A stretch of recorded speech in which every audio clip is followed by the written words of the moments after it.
히브리서 11장은 흔히 믿음장으로 부릅니다. 믿음에 대한 정의와 더불어 믿음으로 산 인물들을 열거하고 있기 때문이에요. 본문을 보면 1절로부터 3절까지 먼저 믿음에 대한 정의와 믿음이 어떤 힘이 있는지 우리에게 말씀합니다. 1절을 보면 믿음은 바라는 것들의 실상이요 보이지 않는 것들의 증거라 말씀합니다. 즉 우리가 바라는 것을 믿음은 보증해 준다는 거예요. 또 볼 수 없는 것을 보게 하는 힘, 그게 바로 믿음이라는 것입니다. 미래를 현재로 끄는 힘이 바로 믿음에 있는 거예요. 믿음의 정의와 능력입니다. 2절을 보면 선진들이 이로써 증거를 얻었느니라 라고 되어져 있는데, 선진들, 우리의 믿음의 선배들이죠. 이 믿음의 선배들도 그 믿음을 통해서 하나님께서 인정해 주셨다라는 의미입니다. 그러니까 하나님께서 인정하시는 방법은 다른 무엇이 아닌 그 사람의 믿음이라는 거예요. 3절을 보면 믿음으로 모든 세계가 하나님의 말씀으로 지어진 줄을 우리가 아나니 보이는 것은 나타난 것으로 말미암아 된 것이 아니니라. 그러니까 온 세상이 하나님의 창조라는 것을 우리가 어떻게 알 수 있을까? 믿음이라는 걸. 세상은 진화를 이야기하고 빅뱅을 이야기하지만 우리는 믿음의 눈으로 온 우주 만물이 하나님께서 창조하셨다는 것을 안다는 것입니다.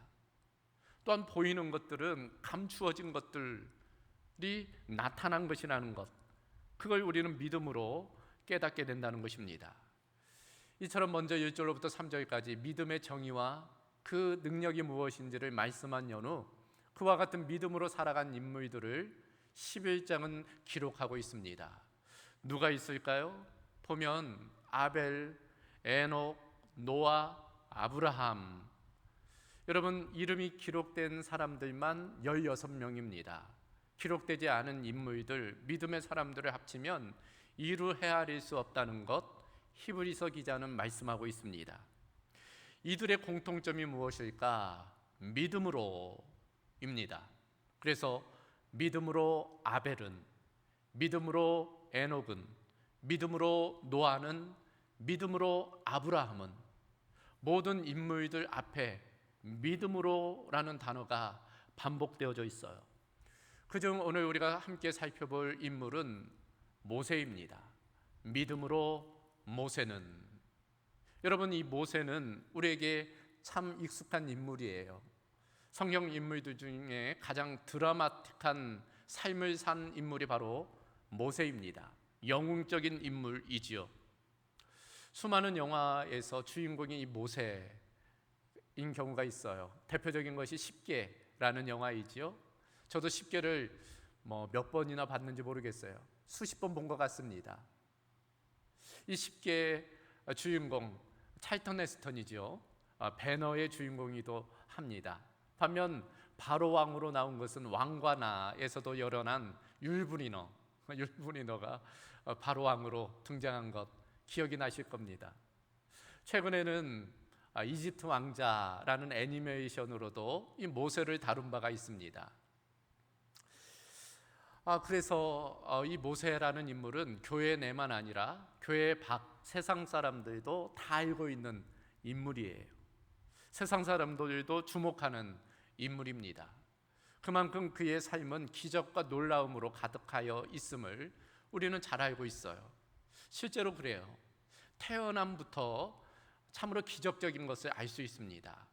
당시 애굽이 히브리인들, 특별히 남아들은 살해를 명령했잖아요. 유아 살해입니다. 그런 와중에 모세는 살아남아요. 3개월 동안 그 부모가 숨겨서 살게 됩니다. 더불어서 더 이상 집에 둘 수 없어서 갈대 상자를 만들어 모세를 넣고서는 나일강에 띄워요.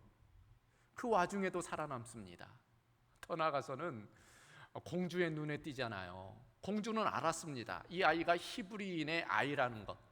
그런데도 죽이지를 않아요. 더 나아가서는 양자로 입장합니다. 그 모든 과정을 보면 참 기적적이라 할 수 있어요. 우연으로 보이지만 그러나 그 배후에는 하나님의 섭리와 역사가 있었다는 것 우리는 잘 알고 있습니다. 그 이후로도 마찬가지이지요. 광야 생활 중에 어느 날 호렙산에서 떨기나무 가운데 임재하신 하나님을 대면하여 소명을 받게 되지요. 그리고 애굽으로 가서 이스라엘 백성들을 출애굽시킵니다. 저 어려서 주일학교 때 선생님들이 융판에다가 그림을 붙여가면서 그 10가지 재앙들을 설명하시는 그 기억이 아직도 생생합니다. 그걸 보고 들으면서 얼마나 참 흥미진진했는지, 특별히 홍해를 가르는 장면, 그 장면이 나올 때는 흥분의 도가니였던 그런 기억이 있습니다. 그뿐입니까? 모세의 죽음도 참 신비로워요. 신명기 34장을 보면 모세가 죽을 때 120세가 되었는데 눈이 흐려지지 아니하고 기력이 쇠하지 아니했대요. 그러니까 그때도 팔팔했다는 것입니다. 유다서를 보면은 모세의 시체를 놓고 천사하고 사탄이 다투었다, 이제 그런 이야기도 있어요. 그러니까 태어남에서부터 죽음에 이르기까지 모세의 삶은 참으로 경이롭고 신비롭고 놀라운 것을 알 수 있습니다. 그와 같은 모세에 대한 성경의 평가는 무엇일까? 몇 가지 성경적인 평가가 나와요. 먼저는 하나님의 종, 하나님의 사람이라는 평가가 있습니다. 역대상 6장 49절, 역대하 24장 9절, 느헤미야 10장 29절, 다니엘서 9장 11절을 보면 이 모세는 하나님의 종이었다, 하나님의 사람이었다, 그런 표현이 나옵니다. 그러니까 순종의 사람이었다는 거예요. 그뿐 아니지요. 신명기 34장 10절이나 출애굽기 33장 11절을 보면 여호와를 대면한 자라 나와 있어요. 그래서 보면 사람이 자기의 친구와 이야기함 같이 여호와께서는 모세와 대면하여 말씀하셨다. 얼굴과 얼굴을 맞대고 대면해서 마치 친구하고 이야기하듯 모세와 친밀했다는 것. 그러니까 하나님과 친밀한 인물, 그가 바로 모세였다는 거예요. 더 나아가서 신명기 34장 10절에 보면 이렇게 되어져 있어요. 모세가 죽은 후에는 이스라엘에 모세와 같은 선지자가 일어나지 못하였다. 모세와 같은 선지자가 일어나지 못하였다? 가장 뛰어난, 가장 탁월한 선지자였다는 의미이겠지요. 그러니까 탁월한 리더십의 사람, 그가 바로 모세입니다. 모든 평가를 종합해 보면 모세는 위대한 하나님의 사람입니다. 그래서 유럽에 가면 박물관들이 있잖아요. 조각상들이 있는데 모세의 조각상이 있다고 그래요. 특별히 로마에 가면 성 베드로 대성당이 있잖아요. 거기 가면 미켈란젤로가 조각한 모세상이 있답니다.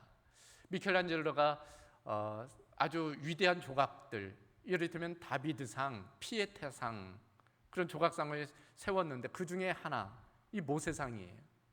근데 이 모세상이 좀 특이합니다. 앞에 화면 보시면 이마에 뭐가 좀 돋아나 있죠? 뿔입니다. 뭐 황소도 아닌데 웬 뿔일까? 이 뿔이라는 것이 힘과 권세를 상징해요. 그러니까 모세가 그와 같은 권위의 사람이라는 것, 위대한 사람이라는 것을 뿔을 통해서 나타내 보여주는 것입니다. 이와 같이 모세는 위대한 하나님의 사람이었는데 어떻게 그런 평가를 받게 된 것일까? 성경은 뭐라 할까? 오늘 본문에 따르면 다른 것이 아니라는 거예요. 믿음으로, by faith입니다. 다른 것 때문이 아니라 바로 믿음으로 그런 위대한 하나님의 사람이 될 수 있었다는 거예요. 모세가 하나님의 종, 하나님의 사람이 될 수 있었던 까닭, 모세가 하나님을 대면하며 친밀할 수 있었던 까닭, 모세가 탁월한 리더십, 선지자가 될 수 있었던 까닭, 그 중심에는 믿음이 있었다, 지금 말씀하는 것입니다. 자, 그렇다면 그런 모세의 믿음은 과연 어떤 믿음이었을까? 우리는 그 모세를 통해서 어떤 교훈을 얻을 수 있을까? 오늘 우리 함께 살펴보려고 합니다. 모세의 믿음 세 가지인데 그 첫 번째, 좋은 것을 거절하는 믿음입니다. 이것이 모세의 믿음의 특징이며 우리가 배워야 할 믿음의 자세라 할 수 있어요. 오늘 본문 24절을 한번 다시 보십시다. 24절에 보면 믿음으로 모세는 장성하여 바로의 공주의 아들이라 칭함받기를 거절하고. 여러분, 이 문장에서 주목할 단어가 무엇일까요? 거절하고라는 단어입니다. 그러니까 모세의 믿음의 출발점은 거절로부터 출발했다는 거예요. 우리는 일견 모세는 위대한 믿음의 사람이니까 뭔가 특별한 어떤 믿음의 요소가 있으리라 생각하지만 본문에 따르면 단순합니다. 거절할 것을 거절했다 말씀하고 있어요. 그러나 우리가 조금 깊이 생각하면 이게 참 중요하다는 것을 알 수 있어요. 실제로 그렇습니다. 왜 우리의 믿음이 능력이 없을까? 우리 그리스도인들이 왜 무능력한 삶을 살 수 있을까? 삶을 사는 것일까? 이 거절을 못하기 때문이에요. 무엇에 대해서? 어떤 유혹이나 욕심이나 이런 것들에 대해서 거절하지 못하기 때문에 무능력한 삶을 사는 것이다. 그렇게 볼 수 있습니다. 여러분, 죄가 무엇이에요? 죄에 대해서 우리가 다양하게 정의해 볼 수 있지만 죄는 거절하지 못하는 것이 죄예요. 유혹거리에 거절하지 못하는 것이 죄입니다. 그런 측면에서 좋은 믿음을 가지려면 거절할 것을 거절하는 결단성이 필요합니다. 믿음은 거절로부터 시작하기 때문이에요. 모세는 그랬다는 거예요. 모세는 거절할 것을 거절했다 말씀합니다. 그런데 여기서 좀 더 주의 깊게 살펴보면 이와 같은 거절이 쉬웠을까? 모세에게 있어서 이 거절이 쉬웠을까? 그렇지는 않았으리라 생각해 볼 수 있습니다. 왜냐하면 여기서의 거절은 나쁜 것이 아니기 때문이에요. 누가 보기에도 그것은 좋은 것이기 때문이에요. 모세가 무엇을 거절했습니까? 본문에 따르면 바로의 공주의 아들이라 칭함받기를 거절했다. 바로의 공주의 아들, 이집트의 왕자입니다. 이집트의 왕자의 신분을 포기했다. 그런 의미예요. 여러분, 이집트가 보통 나라입니까? 지금이야 이집트가 힘이 없지만 이 당시만 해도 세계 최대 강대국이에요. 그 나라의 왕자라면 권세 있는 자리지요. 누구나 바라는 선망의 자리입니다. 이루고 싶은 자리예요. 근데 그것을 내려놨다는 거예요. 포기했다는 것입니다. 더불어 본문에 따르면 바로의 공주의 아들이라 칭함받기를 거절했다. 바로의 공주, 바로 이 모세의 양어머니이지요. 모세가 죽음의 위기에 처했을 때 모세를 건져준 인물, 그가 바로 이 양어머니 바로의 공주입니다. 근데 바로의 공주, 그 어머니를 거절했다. 그런 의미인 것입니다. 그러므로 그 같은 거절은 쉽지 않은 일이에요.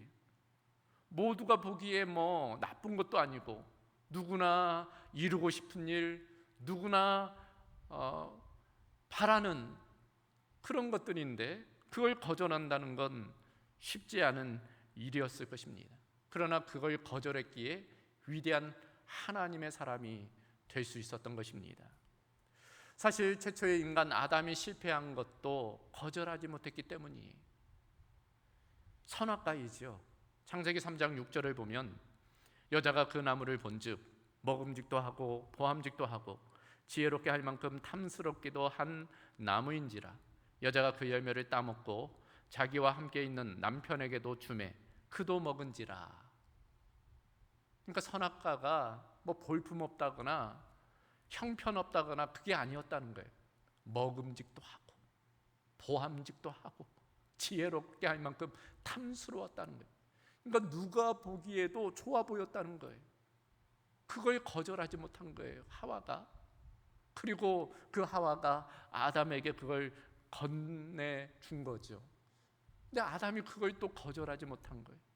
사랑하는 아내가 주는 거잖아요. 가장 가까운 사람이 주는 거잖아요. 그러다 보니까 거절하지 못한 거예요. 그래서 낭패가 된 것입니다. 우리도 마찬가지예요. 거절할 것을 거절해야 돼요. 특별히 좋아 보이는 것을 거절해야 됩니다. 그래서 이런 이야기가 있어요. 인도네시아에 세레베스 섬이라는 곳이 있다고 그래요. 거기 가면 전통적으로 원숭이를 잡는 그런 방법이 있답니다. 원숭이를 어떻게 잡는가 하면 호박 있잖아요. 이 호박을 구멍을 작게 낸다는 거예요. 그래서 그 안에 있는 것들을 다 긁어낸대요. 그리고 거기에다가 원숭이가 좋아할 만한 과일이랄지 견과류를 집어넣는다는 겁니다. 근데 그 구멍이 아주 작아서 손이 들어갈 정도만 구멍을 뚫어 놓는다는 거예요. 그리고 그 호박을 단단하게 나무에 메어 놓는다는 겁니다. 그러면 이 원숭이가 냄새를 맡고 간다는 거죠. 그리고 손을 집어넣어서 그 먹잇감을 잡는다는 거예요. 문제는 들어갈 때는 손이 들어갔지만 이게 잡으면 나오지를 못한다는 거예요. 그러면 이제 원주민이 그걸 보고 잡으러 간다는 겁니다. 근데 이 원숭이가 손을 펴지를 않는데요. 놓지를 않는다는 거예요. 그래서 결국에는 잡혀버리게 된다는 것입니다. 여러분, 그 좋은 것, 그걸 놓지 않겠다고 쥐고 있다가 결국 더 중요한 생명을 잃게 되는 것입니다. 우리도 마찬가지예요. 우리가 믿음으로 살기 위해서는, 하나님의 사람으로 살기 위해서는 그저 눈에 좋아 보이는 것들을 거절해야 돼요. 포기할 것들은 포기해야 되는 것입니다. 무엇이 있을까요? 여러분의 보기에 좋은 것들이 무엇입니까? 누구에게는 그것이 안일함일 수 있어요. 누구에게는 그것이 익숙함일 수도 있습니다. 누구에게는 그것이 편리함이랄지 편안함일 수 있어요. 그런 것들을 우리가 거부해야 됩니다. 여러분, 빠른 것은 바른 것은 아니에요. 편한 것이 평안한 것도 아닙니다. 넓은 길이 옳은 길도 아닙니다. 그런 측면에서 우리가 하나님의 사람으로, 믿음의 사람으로 살기 위해서는 좋은 것들, 좋아 보이는 것들을 거절하는 그런 결단이 필요한 것입니다. 모세는 좋은 것을 거절함을 통해서 믿음의 사람, 하나님의 사람이 될 수 있었습니다. 두 번째로 모세는 어떻게 믿음의 사람이 될 수 있었을까? 위대한 것을 선택했기 때문입니다. 오늘 본문 25절을 다시금 보도록 하겠습니다. 도리어 하나님의 백성과 함께 고난받기를 잠시 죄악의 낙을 누리는 것보다 더 좋아하고. 여러분, 24절에서 주목할 단어가 뭐라고 그랬죠? 거절하고. 그렇다면 25절은 더 좋아하고 입니다. 그러니까 모세가 거절할 수 있었던 까닭은 더 좋은 것을 붙들기 위함이었다는 거예요. 더 좋은 것을 선택하기 위함이었다는 것입니다. 그래요, 거절만 한다고 능사가 아니에요. 더 좋은 것을 붙들어야 해요. 비웠다면 채워야 됩니다. 비운 상태로만 놔둬서는 안 돼요. 좋은 것을 채워야 하는 것입니다. 그래서 거절한다는 것이 소극적인 차원, 방어적인 차원이라면 이 선택한다는 것은 능동적인 또 적극적인 차원입니다. 실제로 모세가 그 왕자의 신분을 버린 것으로만 끝났다면 어떻게 되었을까요? 위대한 삶을 살 수 없었어요. 그는 오히려 더 좋은 것, 하나님을 붙들었습니다. 그랬기에 하나님께서 위대하게 그 모세를 사용하셨습니다. 자, 그렇다면 구체적으로 모세가 선택한 더 좋은 것은 무엇일까? 오늘 본문 25절을 다시 한번 보십시다. 도리어 하나님의 백성과 함께 고난받기를 잠시 죄악의 낙을 누리는 것보다 더 좋아하고. 간단하게 정리해 보면 고난받기를 더 좋아했다는 거예요. 모세가 선택한 더 좋은 것은 고난이었다는 그런 의미입니다. 여러분, 상식적으로 말이 돼요? 선택한 것이 더 좋다고 선택한 것이 고난이라니 참 납득이 안 돼요. 우리 상식으로는 맞지 않습니다. 고난을 좋아할 만한 사람은 아무도 없기 때문이에요. 그런데 모세는 그랬다는 거예요. 어떻게 그럴 수 있었을까요? 믿음으로 어떻게 고난을 선택할 수 있었을까? 그 근거 26절에 이렇게 말씀합니다. 그리스도를 위하여 받는 수모를 애굽의 모든 보화보다 더 큰 재물로 여겼으니 이는 상 주심을 바라봄이라. 두 가지를 우리에게 말씀합니다. 첫 번째, 그리스도를 위하여 수모를 당했다는 거예요. 그리스도를 위한다는 것, 사랑이 있죠. 하나님에 대한 사랑입니다. 그 사랑이 있었기 때문에 그리스도를 위해 당하는 그 고난을, 그 수모를 달게 받았다. 그것을 선택했다. 지금 말씀하는 겁니다. 두 번째는 뭘까요? 상 주심을 바라봄이라. 상 주심을 바라봄이라. 소망입니다. 그 고난 끝에는 영광이 있으리라는 것을 모세는 소망 가운데 바라봤기 때문에 당장의 고난을 선택할 수 있었다. 지금 말씀하는 거예요.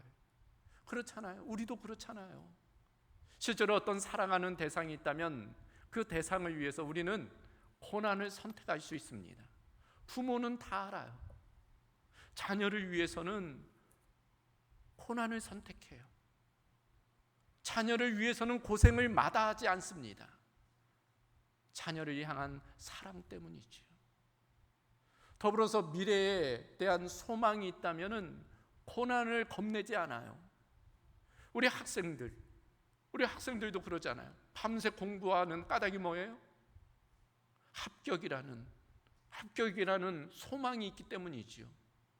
농부가 봄부터 그렇게 열심히 일하는 까닭이 무엇입니까? 땀 흘리는 까닭이 뭐예요? 가을 추수라는 기쁨이 있기 때문이에요. 소망이 있다면 그런 고난을 넉넉히 감내하는 것입니다. 고난이 고난으로만 끝난다면 고난을 선택할 사람은 아무도 없을 거예요. 그러나 고난 뒤에 영광이 있다는 것을 알기 때문에 우리는 그리스도를 위한 고난을 선택하게 되는 것입니다. 모세도 그랬다는 거예요. 고난의 유익을 알았던 것입니다. 고난 후에 영광이 있다는 것을 모세는 알았습니다.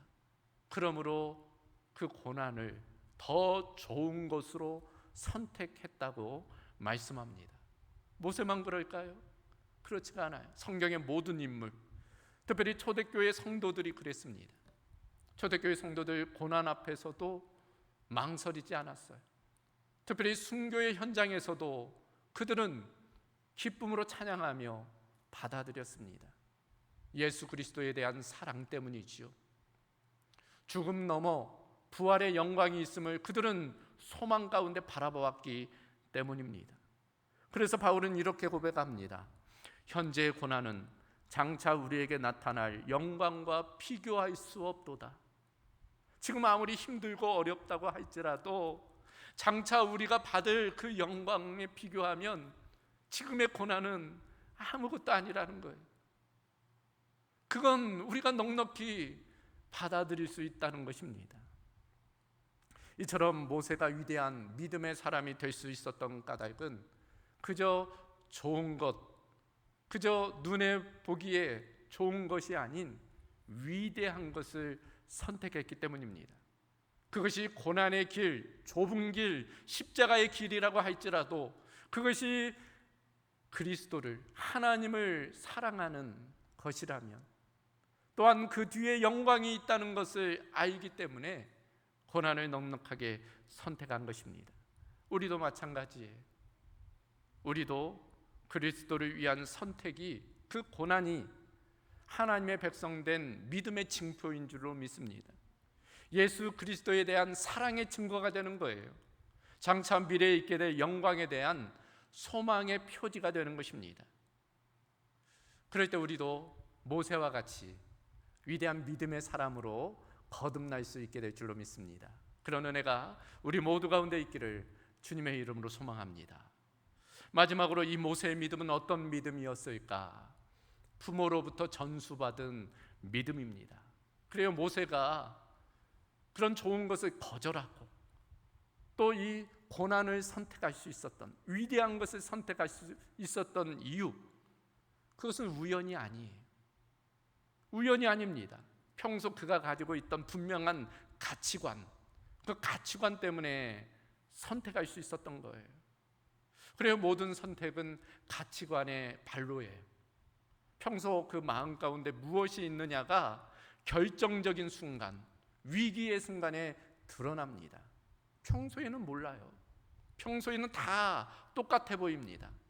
그러나 위기의 때가 되면, 고난의 때가 되면 그 사람 안에 무엇이 있는지가 드러나게 되어 있습니다. 우연의 선택처럼 보이지만 그 배후에는 그 내면에 있는 가치관이, 무의식이 드러나는 거예요. 모세도 마찬가지입니다. 모세가 이와 같은 선택을 할 수 있었던 까닭이 누구 때문일까요? 본문에 따르면 그 부모의 영향력이라고 지금 말씀합니다. 23절을 한번 같이 보십시다. 믿음으로 모세가 낳았을 때 그 부모가 아름다운 아이임을 보고 석 달 동안 숨겨 왕의 명령을 무서워하지 아니하였다 말씀합니다. 여러분, 여기 보면 믿음으로로 시작하죠. 이 믿음으로가 누구의 믿음일까요? 모세의 믿음입니까? 아니에요. 그 부모의 믿음을 의미합니다. 그 부모가 믿음으로 바로를 무서워하지 않았다는 거예요. 그 부모의 믿음을 의미합니다. 특별히 우리는 다 알고 있어요. 모세가 그 바로의 공주의 아들로 입적되잖아요. 그때 누가 유모로 갑니까? 그 친모 요게벳이에요. 요게벳이 유모로 바로의 궁전으로 들어가요. 그래서 아마도 그러지 않았겠는가, 젖을 물리면서 기도하며 이 모세를 길렀겠지요. 말을 알아들을 때쯤 되면서부터는 여호와 경외의 교육을 가르쳤을 것입니다. 신앙 교육이. 그러니까 어려서부터 믿음으로 이 모세를 키운 거예요. 그리고 결정적으로 이 모세가 성장했을 때 선택의 순간에 결국 믿음을 선택했다. 그걸 우리에게 말씀해 줍니다. 부모의 영향력입니다. 그래서 서양 격언에도 요람을 흔드는 손이 세계를 흔드는 손이다. 그 엄마의 영향력이 얼마나 중요한지를 말씀합니다. 우리 옛말에도 왕대밭에 왕대 난다, 효자 집안에 효자 난다, 그런 이야기도 있잖아요. 그러니까 이게 보고 배우는 거예요. 분위기가 교육하는 것입니다. 어려서부터 그 부모를 보면서 자연스럽게 체득되는 그런 것들이 있는 거예요. 그래서 부모가 중요한 것입니다. 가정에서의 신앙교육이 중요해요. 여러분, 오늘날 한국교회의 최대 과제는 다음 세대에 있어요. 우리 자녀 세대입니다. 우리 다음 세대가 교회를 떠나가고 있어요. 통계적으로도 볼 수 있습니다. 저 어려서만 해도 100명이면 한 20-30명 교회를 다녔어요. 근데 지금은 얼마나 될까요? 5명, 3명, 이 정도밖에 안 돼요. 이 정도밖에 안 됩니다. 왜 이렇게 된 것일까? 다른 많은 이유가 있어요. 대중매체의 영향도 있고 문화적인 요소도 있고, 이유를 들라치면 여러 가지로 우리가 될 수 있습니다. 그러나 가장 중심에 무엇이 있을까요? 부모의 문제입니다. 부모가 신앙의 우선순위를 두지 않는 거예요. 자녀들을 믿음으로 양육하지 않는 것입니다. 믿음의 본을 보이지 않는 거예요. 그러니까 자녀들이 교회에 나오지 않는 것이요. 예수님 땅끝까지 이르러 주의 복음을 전하라 말씀하셨는데 오늘날 땅끝이 어디일까? 물론 아프가니스탄, 이스라엘, 중동 땅끝이겠지만 우리의 땅끝은 다음 세대, 우리의 자녀 세대가 어찌 보면 가장 큰 선교지입니다. 우리 부모들 정신 차려야 돼요. 정신 차려야 됩니다. 솔직히 말씀드리면 여러분, 이 코로나 상황에서도 어린이집은 키를 쓰고 보내잖아요. 학교는 보낸단 말이죠. 근데 교회는 안 보내요. 교회는 안 보냅니다. 코로나가 끝나면 그 아이들이 다시 올까요? 위기의 때에 그 부모의 믿음의 태도를 자녀는 보는 거예요. 어디에 우선순위를 부모가 두는지는 자녀들이 누구보다 다 압니다. 그러니까 부모들 정신 차려야 돼요. 말로는 우리 자녀가 믿음으로 자라기를 원한다고 하면서 실제로는 행동은 그렇게 보이지 않는 거예요. 교회 학교 교사들에게 믿음을 떠넘기고 교역자에게 믿음을 맡기고, 그러면 자녀들의 믿음의 1차적인 책임은 부모에게 있습니다. 부모가 믿음으로 자녀를 잘 양육해야 돼요. 믿음의 본을 보여야 되는 것입니다. 그 중심에 어머니도 중요하지만 우리 아버지들 정신 차려야 됩니다. 책임 회피하면 안 돼요. 뒷짐지고 있어서는 안 됩니다. 중심에 들어가야 돼요. 유대 교육도 마찬가지입니다. 여러분, 유대 교육에 있어서 성인식을 기점으로 그 이전에는 어머니 중심으로 자녀 양육이 됩니다. 반면 성인식 이후로는 아버지 중심으로 자녀 양육이 돼요. 성인식은 13세예요.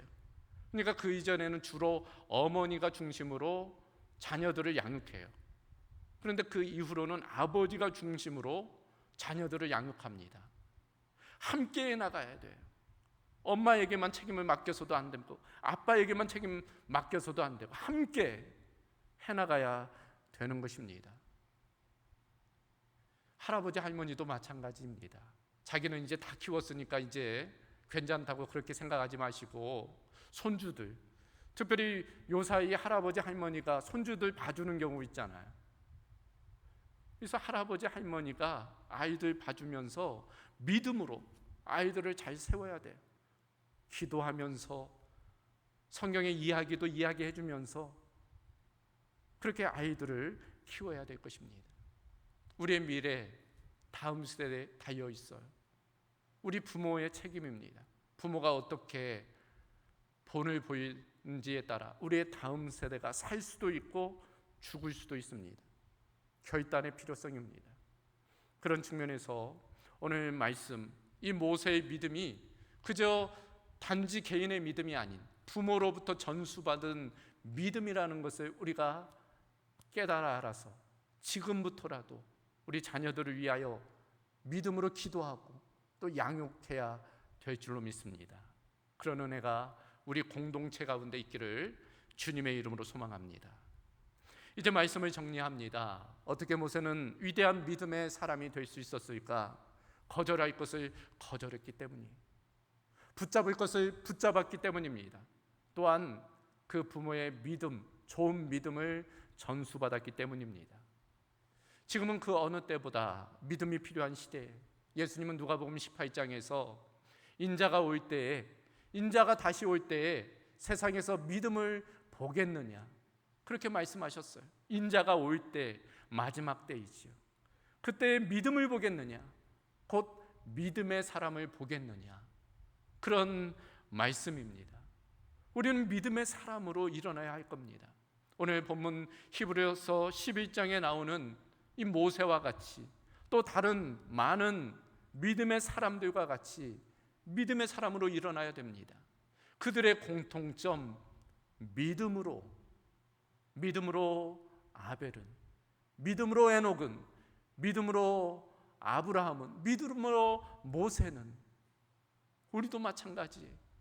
믿음으로 대희는, 믿음으로 진마는, 믿음으로 웅주는, 믿음으로 부동은, 하나님의 생명책에 우리의 이름이, 그 이름 앞에 믿음으로라는 그 이름이 붙어야 할 것입니다. 우리 모두가 하나님의 사람으로 모세와 같이 믿음으로 일어나는 은혜가, 그것이 나로부터 시작해서 우리 자녀대로 잘 전수될 수 있기를 주님의 이름으로 소망합니다. 감사하신 아버지 하나님, 오늘 히브리서 11장 믿음장을 통해 믿음으로 산 모세의 모습을 살펴보게 하심을 감사합니다. 그가 거절할 것을 거절하고 붙잡을 것을 붙잡되, 특별히 부모의 믿음으로 그 좋은 믿음을 전수받아 믿음의 삶을 살았던 것처럼 우리 자신이 믿음의 본을 보이게 하시고 또 자녀들에게 믿음의 삶을 전수하는 은혜가 있게 하여 주시옵소서. 그저 눈에 보이 좋은 것들 우리가 거절하게 하시고 위대한 것들 선택할 수 있는 결단이 일어날 수 있도록 우리의 마음을 주장하여 주시옵소서. 모든 것 주께 의탁하오며 우리 주 예수 그리스도의 이름으로 기도하옵나이다. 아멘.